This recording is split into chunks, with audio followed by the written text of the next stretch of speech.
Hi, I'm Mike Tenney, host of Pop Culture Catechism for Awaken Catholic, and this is Awaken the Word, a reading from the Acts of the Apostles.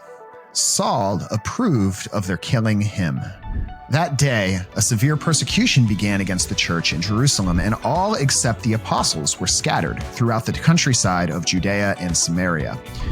Devout men buried Stephen and made a loud lamentation over him. But Saul was ravaging the church by entering house after house, dragging off both men and women. He committed them to prison. Now those who were scattered went from place to place, proclaiming the word. Philip went down to the city of Samaria and proclaimed the Messiah to them. The crowds with one accord listened eagerly to what was said by Philip, hearing and seeing the signs that he did.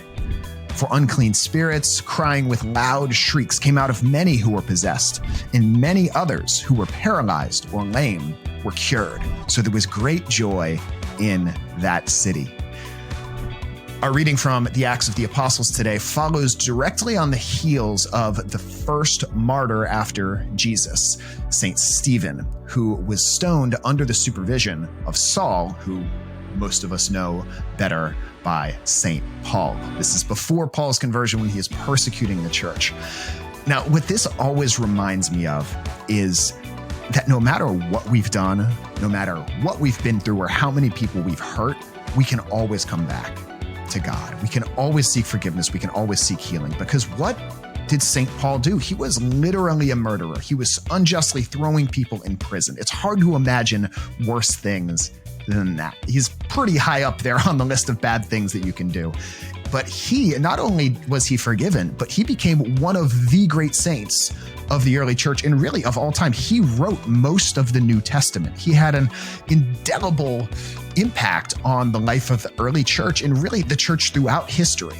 Where would we be without his famous epistles and letters? Now, the other thing that this passage always makes me think of is it makes me always keep a little bit of questioning in the back of my mind. Now, that might seem like a strange thing to say, because what do we value as Christians? We value faith, and we don't want to doubt. It says in the letter of St. James, shall not doubt, because, do not doubt, because then you'll be like a wave tossed in the ocean and a vapor in the wind.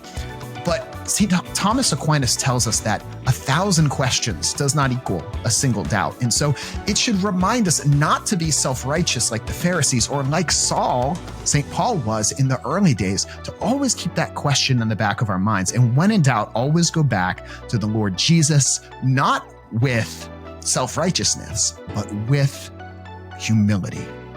I have been Mike Tenney, and this has been Awaken the Word.